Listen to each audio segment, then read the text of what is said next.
तब उसने कहा, हे दाऊद के घराने, सुनो। इसी कारण प्रभु आप ही तुमको एक चिन्ह देगा।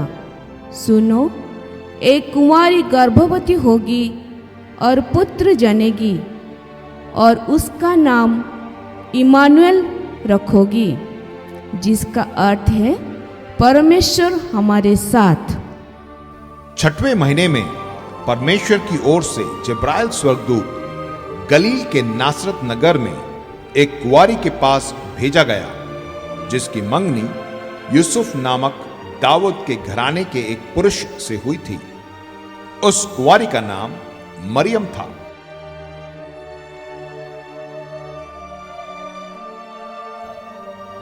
स्वर्गदूत ने उसके पास भीतर आकर कहा, आनंद और जय तेरी हो, जिस पर ईश्वर का अनुग्रह हुआ है। प्रभु तेरे साथ है। वह उससे बहुत घबरा गई और सोचने लगी कि यह किस प्रकार का अभिवादन है। स्वर्गदूत ने उससे कहा,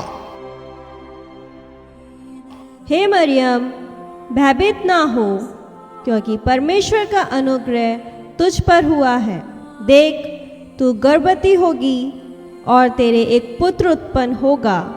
तू उसका नाम यीशु रखना। वह महान होगा और परम प्रधान का पुत्र कहलाएगा। मरियम ने स्वर्गदूत से कहा, ये कैसे होगा? मैं तो पुरुष को जानती ही नहीं। स्वर्गदूत ने उसको उत्तर दिया, पवित्र आत्मा तुझ पर उतरेगा और परम प्रधान की सामर्थ तुझ पर छाया करेगी। इसलिए वह पवित्र जो उत्पन्न होने वाला है परमेश्वर का पुत्र कहलाएगा। मरियम ने कहा, देख, मैं प्रभु की दासी हूँ, मुझे तेरी वचन के अनुसार हो। तब स्वर्गदूत उसके पास से चला गया।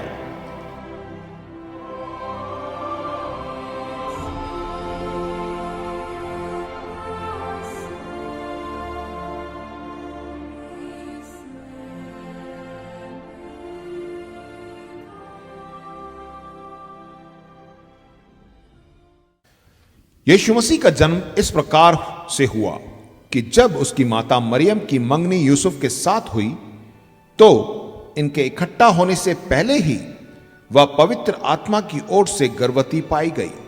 अतः उसके पति यूसुफ ने, जो धर्मी था और उसे बदनाम करना नहीं चाहता था, उसे चुपके से त्याग देने का विचार किया।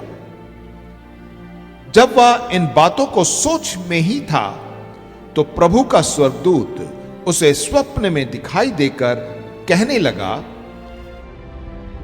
हे यूसुफ, दाऊद की संतान, तू अपनी पत्नी मरियम को अपने यहाँ से ले आने से मत डर, क्योंकि जो उसके गर्भ में है वह पवित्र आत्मा की ओर से है।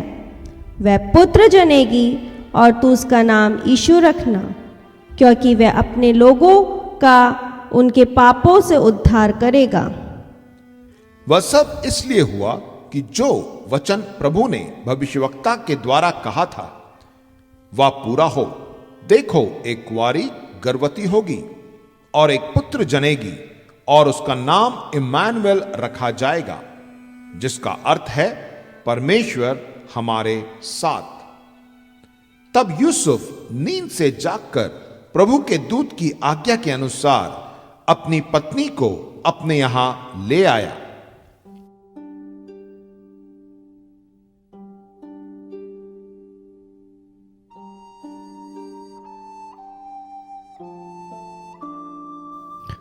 उन दिनों में अगस्तुस कैसर की ओर से आज्ञा निकली कि सारे जगत के लोगों के नाम लिखे जाएं।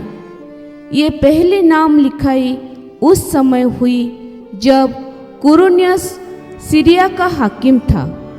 तब लोग नाम लिखवाने के लिए अपने अपने नगर को गए।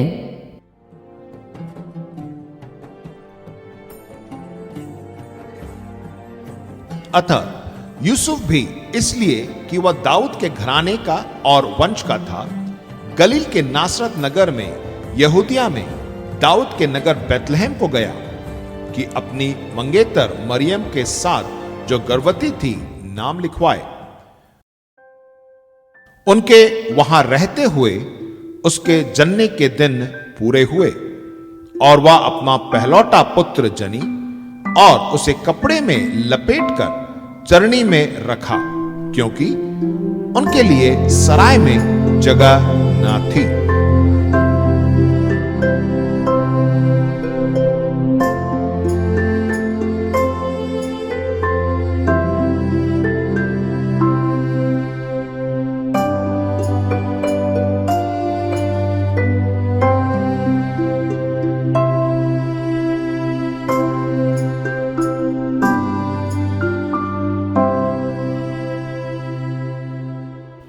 और उस देश में कितने गडरिये थे जो रात को मैदान में रहकर अपने झुंड का पहरा देते थे।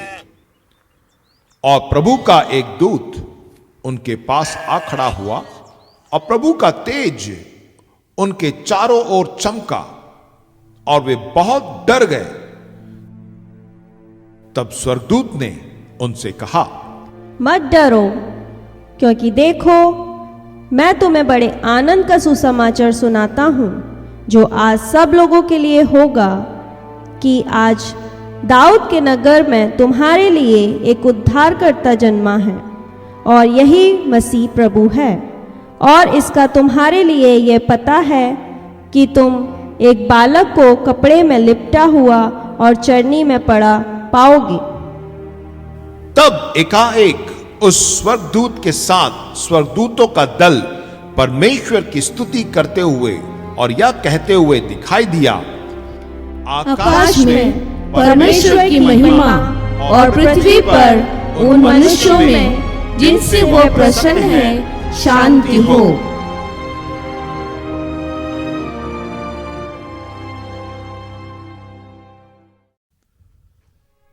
हेरोदस राजा के दिनों में जब यहूदिया के बैतलहम में यीशु का जन्म हुआ, तो पूर्व से कई ज्योतिषी यरूशलेम में आकर पूछने लगे, यहूदियों का राजा जिसका जन्म हुआ है कहाँ है?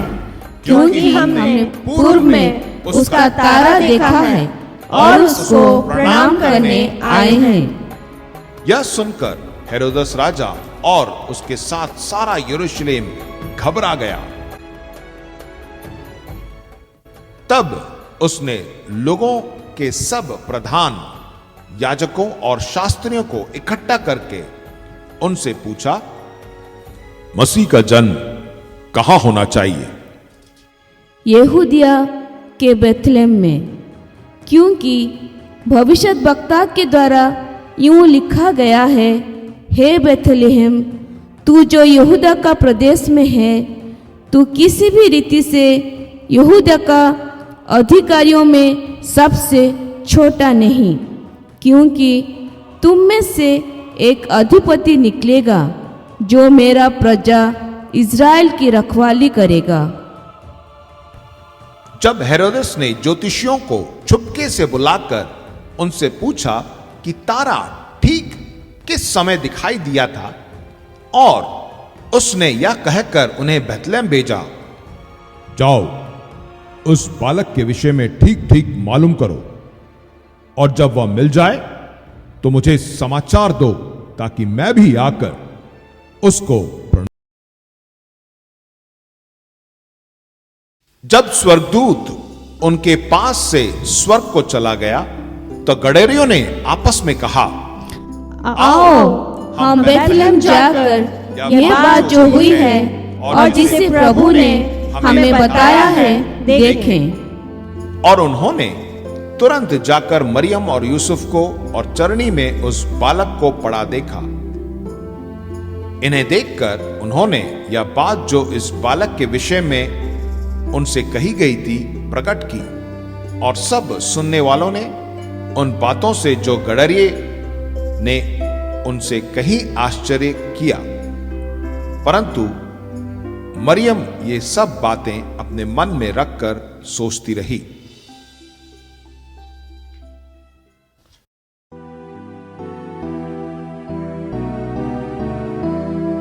वे राजा की बात सुनकर चले गए और जो तारा उन्होंने पूर्व में देखा था वह उनके आगे आगे चला और जहां बालक था उस जगह के ऊपर पहुंचकर ठहर गया। उन्होंने उस घर में पहुंचकर उस बालक को उनकी माता मरियम के साथ देखा और मुंह के बल गिरकर बालक का प्रणाम किया और अपना अपना थैला खोलकर उसको सोना और लोबान और गंधरस की भेंट चढ़ाई। तब स्वप्न में वह चेतावनी पाकर कि हेरोदेस के पास फिर ना जाना, वे दूसरे मार्ग से अपने देश को चले गए।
आदि में वचन था और वचन परमेश्वर के साथ था और वचन परमेश्वर था।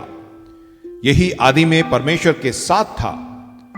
सब कुछ उसी के द्वारा उत्पन्न हुआ और जो कुछ उत्पन्न हुआ है उनमें से कोई भी वस्तु उसके बिना उत्पन्न नहीं हुई।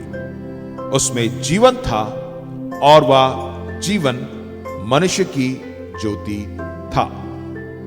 सच्ची ज्योति जो हर एक मनुष्य को प्रकाशित करती है जगत में आने वाली थी। वह जगत में था और जगत उसके द्वारा उत्पन्न हुआ और जगत ने उसे नहीं पहचाना। वह अपने घर आया और उसके अपनों ने उसे ग्रहण नहीं किया, परंतु जितनों ने उसे ग्रहण किया उसने उन्हें परमेश्वर की संतान होने का अधिकार दिया, अर्थात उन्हें जो उसके नाम पर विश्वास रखते हैं। वह ना तो लहू से, ना शरीर की इच्छा से, ना मनुष्य की इच्छा से, परंतु परमेश्वर से उत्पन्न हुआ है।